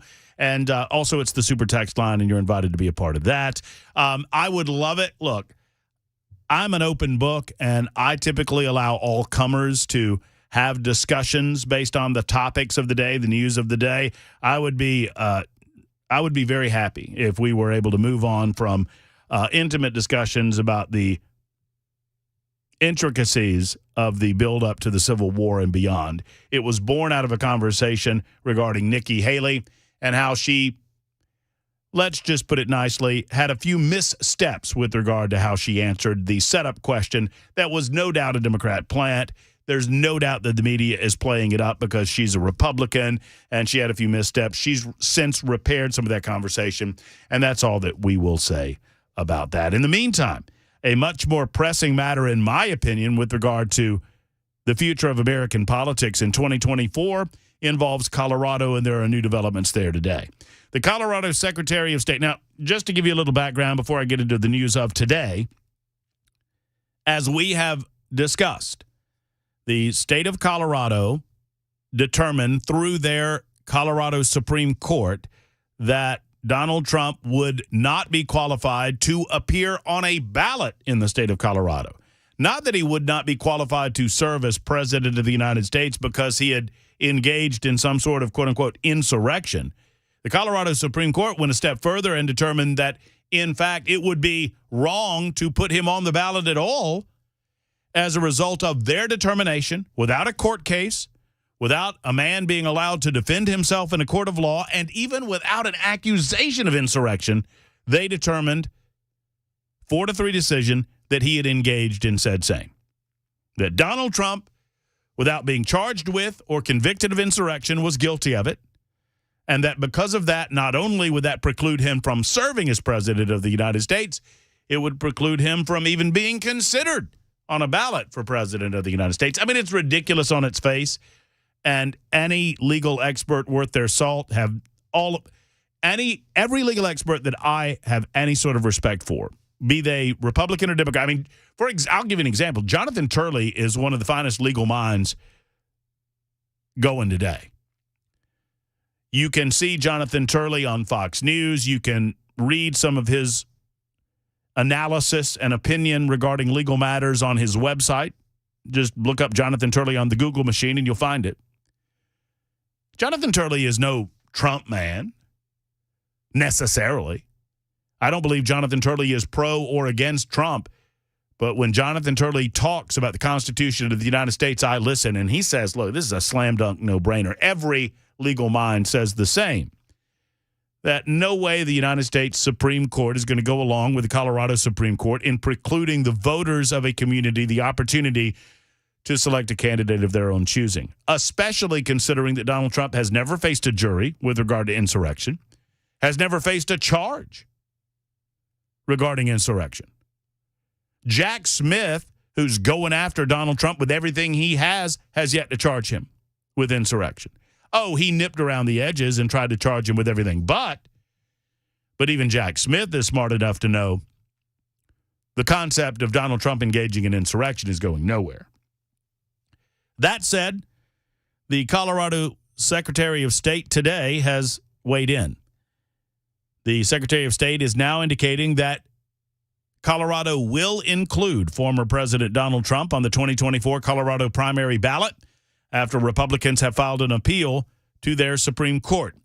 Wednesday, the Colorado GOP, not to their Supreme Court, to the United States Supreme Court. Yesterday, the Colorado GOP filed an appeal with the U.S. Supreme Court after the state Supreme Court's decision to remove Trump from the primary ballot. Following the appeal, Colorado Secretary of State Jenna Griswold announced that she will include Trump on the primary ballot on the January 5th certification deadline unless and until the Supreme Court affirms the lower court ruling or declines to take up the case. Griswold said in a press release Donald Trump engaged in insurrection and was disqualified under the Constitution from the Colorado ballot. The Colorado Supreme Court got it right, so she's no friend of Trump's. The decision is now being appealed. I urge the U.S. Supreme Court to act quickly given the upcoming presidential primary election. Trump's inclusion on the ballot creates an unprecedented situation for the U.S. Supreme Court amid two dueling rulings, which is a further indication that they're going to deal with this. They're going to expedite the situation, and one would expect that they're going to come out with a decision very quickly. I would think in the first several days of 2024, certainly. Trump's inclusion on the ballot creates that situation for the Supreme Court. The Colorado ruling having been decided, and the Michigan Supreme Court, they ruled differently. I'll get to that in just a moment. Colorado Supreme Court stayed its own ruling until January 4th, allowing time for an appeal to the decision. The two states' contradictory rulings will likely create a dynamic by which the U.S. Supreme Court does take it up, and I think they would have either way, which will set a roadmap of legal precedent for the rest of the country. The body has to decide the case well before Super Tuesday. However, the Colorado Secretary of State has already indicated, according to Griswold, that the deadline for 2024 primary ballots to be sent out to military voters is January 20th, and you have to back that up because those ballots that have to be sent out by January 20th have to be printed before January 20th, and so we're talking about weeks, days, not months, before this has to be decided. Additionally, February the 12th is the first day ballots will be mailed out to voters.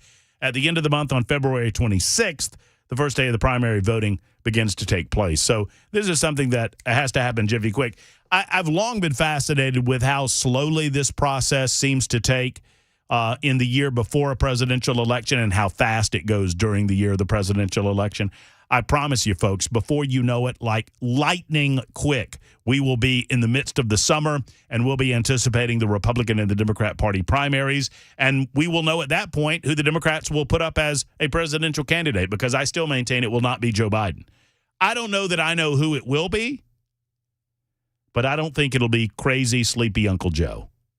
I don't think he has it in him, and I think the Democrats are aware of that. Now, if they wait too long, and it seems that I want to say that they do this sooner rather than later. I've always said that. But the more that time goes on, I thought they would have pulled the trigger over the Christmas holiday, if the trigger will be pulled at all, by removing Joe or creating a dynamic by which he bows out and steps aside. Now, historically, there's some precedent for this. I was not alive at the time. Some of you might have been. But I've read my history enough to know that it was, March of 1968? I think that's right. I think it was March of 1968 when Lyndon Johnson decided that he would not run for the presidency. He stepped aside, paving the way for a Robert Kennedy presidency and, sadly, or at least a Robert Kennedy nomination. I shouldn't say presidency, a Robert Kennedy nomination that ultimately was not to be because of Sirhan and Kennedy's death right around the time of the California primary. I think that was in June of 1968, if my memory doesn't fail me. But it was not until March of that year that Johnson decided that he would not be running for re-election to the presidency. Obviously, he served the final portion of John F. Kennedy's term that was disrupted due to his assassination, and then served a full term on his own, accomplishing, a lot of bad things, some good, a lot of bad things for the country. The Great Society was an absolute disaster, and decided that he would not run again. That was in March, but that was a different time. 1968, the presidential election process was much more compressed during that period of time. It is a little more spread out now. I think you've got to make that decision. Otherwise, you run with that horse until the convention, and then you remove. If you're a Democrat, you have the ability to remove Joe Biden from the ballot at the convention and elect or nominate a different candidate. I just don't know that the voting public will go after that. I don't think that they will go along with it. I think that a lot of Democrats will stay home because they feel like that's fraught with shenanigans. That said, I mentioned the Michigan Supreme Court ruling. Michigan took the more constitutional path with all of this and determined that they did not have the ability to preclude the voters of their state from selecting a candidate of their own choosing. While the Colorado Supreme Court went the other way in a 4-3 decision, and despite the fact that they are certainly a liberal court, they were still a split court. The Michigan Supreme Court rejected the attempt to remove Trump from the ballot. Here's that story. The Supreme Court earlier this week said no to an attempt to remove former President Donald Trump from the state's 2024 Republican primary ballot. The decision coming after the Colorado Supreme Court one. Significantly, Colorado's election laws differ from Michigan's laws in a material way. Is it funny to you? It is to me. You know, in the midst of Jenna Griswold, the Secretary of State of Colorado, deciding that she's going to put Trump on the ballot anyway, you still have Jenna Griswold bending over backwards in her explanation in her press release to tell you how much she really does hate Donald Trump and how she agrees with the Supreme Court and everything the Colorado Supreme Court has said about the matter. But she's going to go ahead and put him on the ballot anyway because she knows very well. Oh, pardon me. Gosh. She knows very well what the United States Supreme Court is going to say about this matter. So the Michigan Supreme Court is similar in that nature. Justice Elizabeth Welch wrote Wednesday explaining the court's ruling. Significantly, Colorado's election law differs from Michigan law in a material way that is directly relevant to why the appellates in this case are not entitled to the relief they seek concerning the presidential primary election in Michigan. Welch said in the ruling, appellants argue that the political parties are state actors for purposes of putting forward candidates for the presidential primary, and thus the political parties are subject to the United States Constitution. The appellants have also notified this court that on December 19th, 2023, a majority of the Colorado Supreme Court held that Trump is disqualified. Yada, yada, yada. They determined it would be wrongful for the Colorado Supreme Court to list him as a candidate on the Colorado Republican presidential primary ballot. Welch then went on to note the Colorado ruling was preceded by a lengthy evidentiary proceeding. By the way, I don't know if she noted this or not, but none of that proceeding, in none of these proceedings was Donald Trump allowed to offer his robust defense. He's never been charged with conspiracy. He's never been charged with insurrection or rebellion against our government. So long story short,